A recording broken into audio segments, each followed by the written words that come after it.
The Grow My Cleaning Company podcast helps owners of cleaning companies just like you to grow your company and yourself so you can make more money and finally get the time and money freedom that probably got you into this business.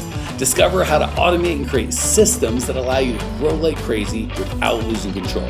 If you dig the show and want to show some love, subscribe, rate, and review on iTunes. It really helps. Enjoy the show. Hey, Cleaning Nation, Mike Campion here with Jackson Pinkoski, our marketing guy. He's smart, he's good looking, he smells nice, and he knows a little bit about marketing. So there you go. What else could you ask for in a podcast other than a guy that smells good? So today we are going to talk about bringing the data, not the drama. I see the two big mistakes I see people make in that we coach is too fast and too slow. So we got to find a thing in the middle. So too fast looks a lot like Jackson was just telling me before we started, and I've seen it. We start an ad, we've spent $3.50, and we're like, why haven't we gotten rich yet? Right? Or even before that, the falsity of I don't have a website, I need a website. And the embedded belief is once I have a website, people are just going to flock to it, and then I'll have a bunch of money. And then they spend a bunch of time and money on a website and nothing happens. And, we could just save you that headache right now. And I'm not saying websites are bad. We have a website. It's just a piece of a puzzle, not the puzzle, right? People think we're always looking for silver bullets, but it's, a lot of small, lead things coming together. So the first piece is I start my advertising. I think both of them are the same mistake. It's just low time horizon, right? High time preference. I want it now. So they watch it like a hawk. They don't spend enough money, right? And I'm not saying you should spend more money. I'm just saying I said, use the data, not the drama. So when we ran an ad with a budget of $20 a day 8 hours ago, and we spent $9, we have no data. So we go right to drama. So that's the short term, which will bite you in the butt. And then the long term is a week and a half in, we get some data, and the data isn't, you're going to be a millionaire tomorrow. So we immediately quit and give up and move to the next thing, saying smugly and loudly, that thing didn't work. Whatever it is, Facebook ads, local service, whatever the thing is, didn't work because, we did it for 10 and a half seconds and we weren't millionaires. So we move on. So really, those are the two extremes of data, not drama. How does that play out from your experience of our people, Jackson, and how do you coach them through that to have a little more balanced view of marketing? Yeah. So people probably get tired of saying this, but I say it all the time. It's like a watch pot never boils. My mom always told me that, and like it stuck with me. I'm going to tell my kids that, and they're going to hate me. And I tell the people we work with and the people I work with that, because all these things take time, especially if you've never done it before, or you've never done LSAs, you've never done Facebook ads. I would be genuinely surprised if, like, as soon as you turn them on, they take off. Like, if I had a nickel for every time that happened, I'd probably have like 15 cents. And Jackson has probably started more campaigns. So many. 99.9% of the listeners. Exactly. And that's fine. Like, I understand that. And I try and tell my customers, the people we work with, anybody I work with, or anybody that has ads, that it's going to take time. And you have to be comfortable with that. And then the flip side to that is, if you're not comfortable with it, like if you know personally that this is going to put a strain on you financially, this is going to put a strain on you emotionally, mentally, whatever it may be, then you don't have to do it. Like, it's fine. Again, if you're not at that spot where you can't not look at it, right? If you have to be watching it, if it doesn't work within the day or within the hour, within the minute, then don't do it. But ultimately, you trying to put this in perspective, like, too, because a lot of people like to compare themselves to others and do other things. Everybody's doing the same thing. Everybody has the same problems. They launch it. It takes a couple days. It might take a week. It might take months to actually find your groove with these things. But that's the mindset you have to have going into it. And the way you ease that actually is by knowing that this isn't your only source of leads, of customers, of bids, of whatever that may be. You have other avenues that you work on and that you explore. This is just another thing you're expanding into and testing out. So I think that overreaching theme is a big one. let's say you're just starting and this is the only, or you've got repeat and referrals, right? That's where most people start. And they're Yeah. like, I've got that coming. Great. But we find that it's not scalable, right? The quality of leads for repeat and referrals is very, very high. The quantity is poor and sporadic. So we go into kind of the opposite of that, which is typically paid traffic to cold ads, or to paid traffic to cold traffic, which is people have never heard of you. So the warmest traffic you can get is a client, right? Who could know your company better than a client? The coldest traffic is someone that's never heard of you. And cold traffic is on the other end. It's wildly scalable. You can get tons of it, but it's poor traffic because they don't know you, right? So we kind of come to it with the same expectations of, well, Jackson referred me. Jackson's a super happy customer. He referred me to his friend. I called that guy. It was super easy. He signed up at full price with no complaints and seemed great. And Jackson's great. It's like, yeah, well, if Jackson's a perfect client, he probably hangs out with other. It would be rare if he hung out with jerks, right? His friends are probably going to be pretty cool. And he's probably pre-framed them to go, I've had a great experience. So there's no risk on the guy's side. He knows Jackson had a good experience. He trusts Jackson. It's an easy deal. And then we go to Colt, but Jackson might refer me one dude every 7 months, right? Which isn't super scalable. So we go to cold traffic, which is they've never heard of you. And we do a lot of like, call now for a free estimate with no value given. Just here's what we want. We're the best cleaners ever. We don't cut corners. We clean them. Call now for a free estimate. And then we're shocked when nobody calls for a free estimate. And when I say nobody, we've spent $106 over 7 days. And we're shocked when quote unquote nobody calls for a free estimate. So we've got to understand who we're talking to. I think half of the problems in marketing is we sit and look at it from our perspective, what we want and how we want this thing to work, not from the client's perspective. So the client is probably online searching a lot of different things for a solution to their problem. And everybody's talking about how great they are, right? That would be like if you were come here to the podcast, Grow My Cleaning Company podcast, and your problem is you're like, my cleaning company isn't growing. And all I did was talk about how smart I am and how rich I am and look at how much money I have and Jackson, how great of a marketer he is and how great you guys would get turned off immediately. And at the end I go, call now for a free estimate or free estimate for coaching. We get 0 calls. So not only is the messaging wrong, but the timing's wrong. So we've kind of established, and those are 2 things. We'll save the messaging for a different day. We'll stay on the how should we watch our pot. So we kind of covered if you need this to work and you need it to work tomorrow, or it's going to be a failure, this might not be the right way to go. When I say this, I'm talking about paid advertising online to cold traffic. What is a reasonable time frame to get data? And typically we're not going to like the first data. Well, we should, the natural response is not to like it. For a seasoned marketer like Jackson, neither likes nor dislikes it. It's data. So he makes different decisions based on the data. So I want to get away from like it or not like it. But how long, and if we can, Jackson, let's talk in money. Because again, if you spend a nickel a day, it might take a year to get data. If you spend $1,000 a day, you might get good data in a day or 2. So let's just talk in kind of time and money if we could. How long in time and money should we wait to get data, knowing we're almost never going to get results? And if results is like someone calls and buys something immediately, and maybe even not the first step. So how long till we get data? And again, average, like obviously some people go faster, some go slower, and how much spend, and then how much till we start actually getting like, holy crap, I've got a funnel that works. I put in $1 and I get back $1.10 or $1.50 or $2. Yeah. That's kind of tough because usually my baseline and time frame is like a month. And then what I like to tell people is it's 2 to 3 times what you would pay to acquire a customer in daily spend. So for example, if you spend $30 to acquire a customer, that's $60 a day you'd be willing to spend in testing to find those customers. That's like my rule of thumb. But if you're just starting, you have no idea what those numbers are.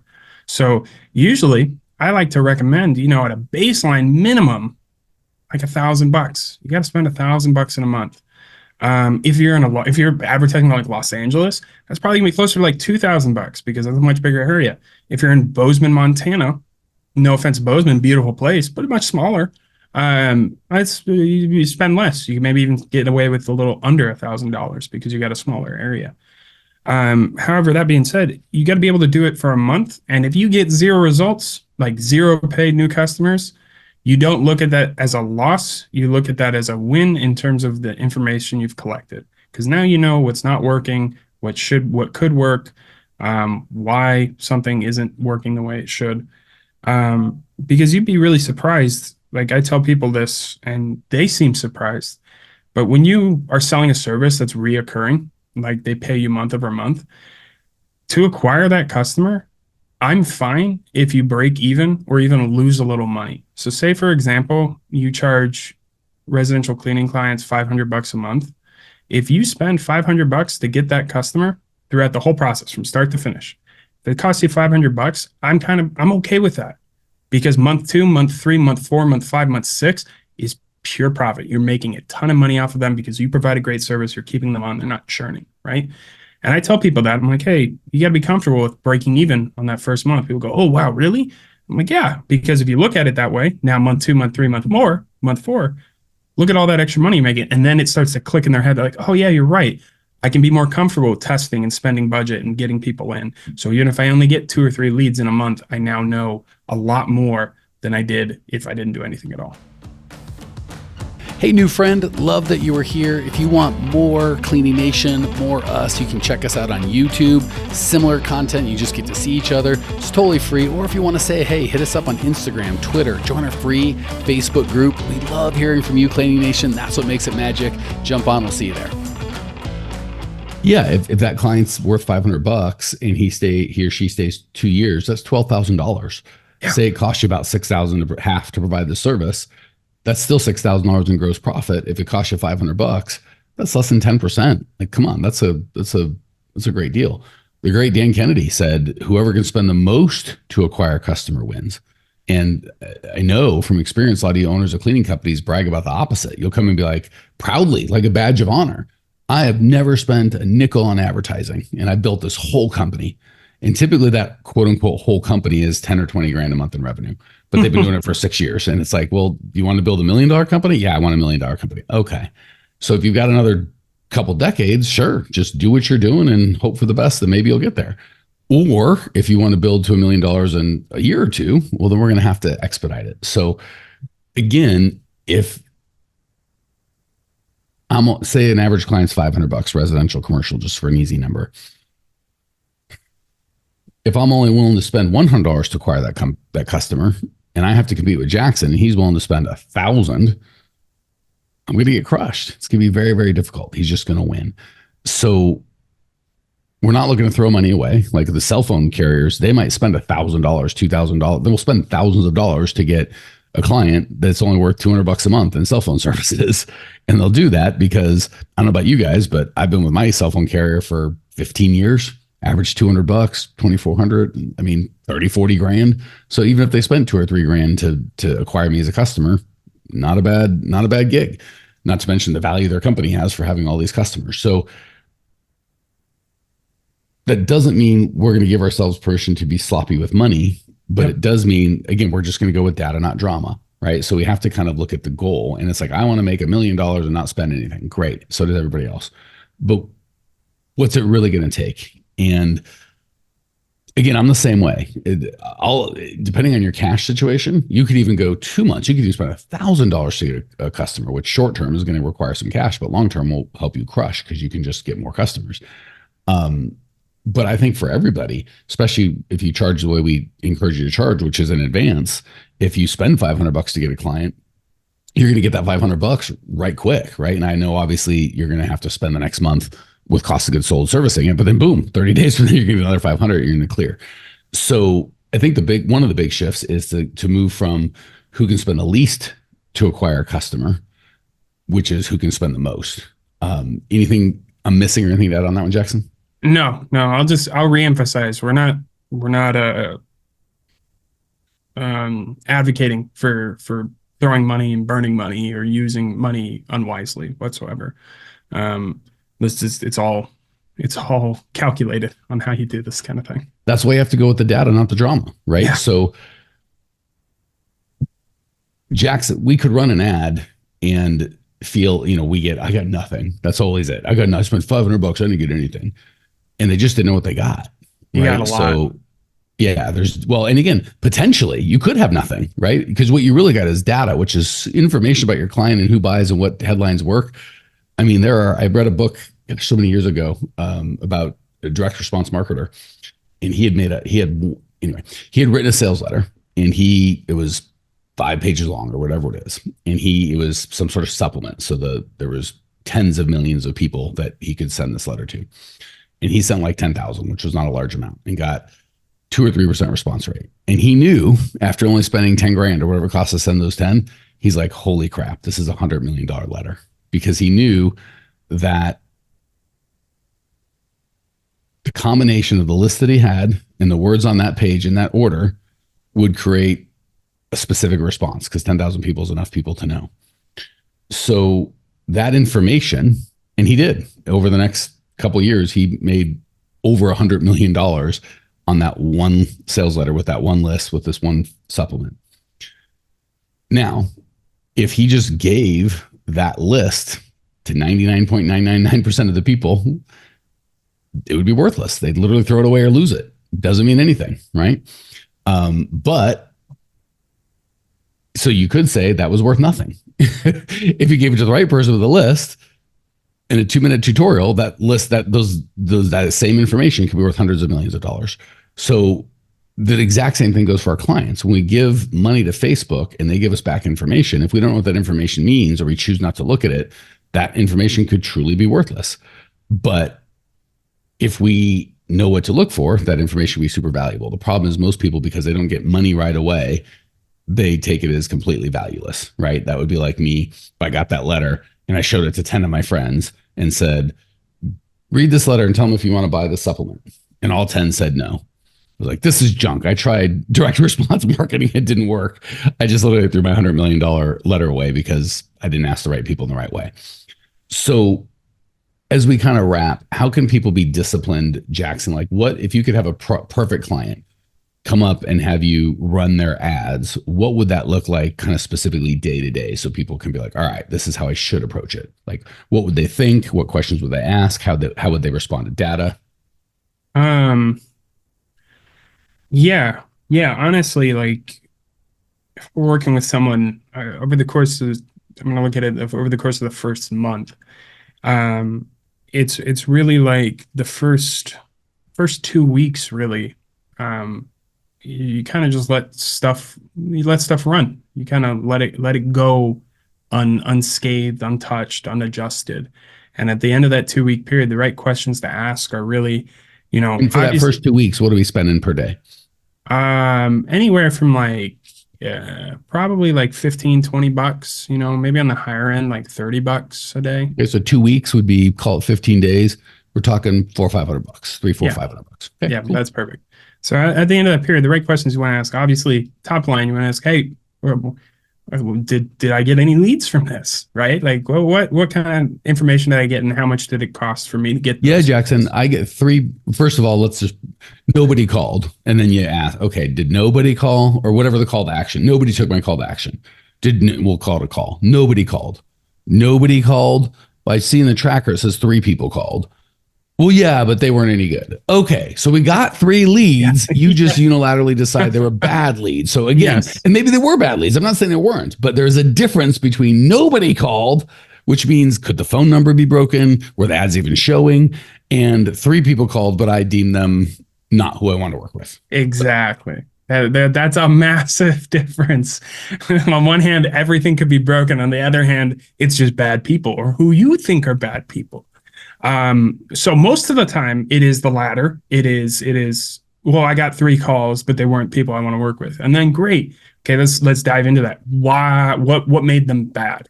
Well, they wanted this, they wanted that, or they were out of my service area. Okay, great. Because now I understand 2 of those were services you didn't want to give, whether it be deep clean, move in, move out, construction cleanup, whatever that may be. 2 of those bad services, and another one was out of the service location. So then immediately we have that data. I have that information. Now I know, well, I need to adjust the service location on the ads where they're actually showing. And on the ad itself, we need to be more explicit on the services that are offered, or be more explicit on the landing page on what is actually offered. Because oftentimes you don't list out on the ad what it is you do, but you can hint at it. You can showcase like and leverage language around reoccurring, setting up the value around additional, like the services you do offer, right? So that's an example. Say we're going for moms. Yeah. In homes who are homeowners. So mom, is the home you spend most of your time in dirty, and are you sick of it? Are your kids, now I know she's a mom because I said mom and asked about her kids, different than, are you sick of cleaning companies that don't show up and they cut corners and they don't clean them? That's all about you, and what you do has nothing to say. So in the copy, you could start with saying homeowner. That's going to call out non-apartment people.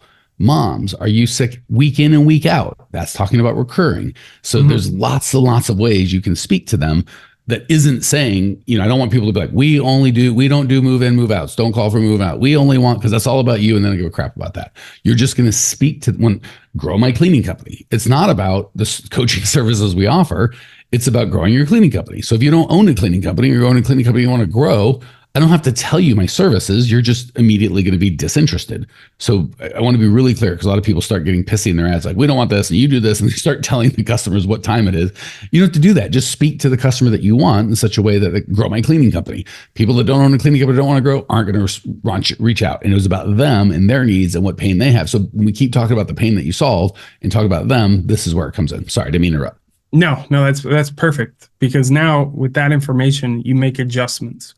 You can adjust for the remaining 2 weeks of the month, because you look at that and you see what kind of calls, what kind of responses you get, and then if truly, I will just say, if you truly did get 0 calls, if you got 0 calls, then and everything is functioning the way it should, ads are delivering, people can actually call you, the number isn't broken, things like that, then you take a deeper look at, well, is my ad actually reaching people? Am I talking about the right things? Or is my ad talking about how to make an ice cream sandwich when I want to get people who want cleaning services? Is it totally missing the mark in that aspect? But either way, at that 2-week period, you're making adjustments based off the data for the remaining 2 weeks to the end of the month.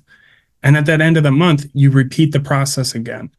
And you understand now, well, hey, this is what the first 2 weeks look like. After I made these tweaks, this is what the last 2 weeks look like.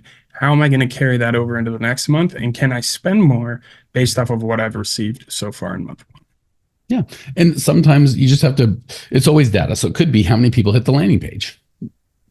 Oh gosh, I was spending $9 a click. That's expensive. So we didn't get as many clicks. Maybe we can try and get that down to 4. That's data. They hit the landing page, but they didn't click the button to go to the scheduling page or the next thing. Well, how many people click the scheduling page? Well, 20 of them click that. Okay. So maybe the landing page is okay, but how many of the 20 actually scheduled? None. Oh, okay. So there's probably something on the scheduling page that turned them off. Oh no, they actually scheduled. Great. How many actually called? None. Okay. Something happened between, like, once you start getting data, it's so much easier to fix something. But when it's just, we spent money and nothing happened, it's like, well, I don't know how to help you. But when you start getting granular with that data, okay. So we've got to wrap, but the big overreaching concept, guys, gals, is you bring the data, not the drama, when it comes to marketing. And that's part of the reason it can be helpful to find someone else to do it for you or with you, because, you get a Jackson, he's just not going to respond with drama. And he's actually going to talk you down off of your drama cliff and just respond with data. If you're doing it by yourself, obviously you need to know some skill sets on how to do it, but just make sure that you're talking yourself out of the drama and bringing the data. Guys, gals, we do the best we can on these little podcasts. If you want more help, growmycleaningcompany.com. Reach out. You can email me, Mike at growmycleaningcompany.com. Let us know how we can help. Talk soon. See ya. Well, here we are, the end of the podcast, and you made it. Great job.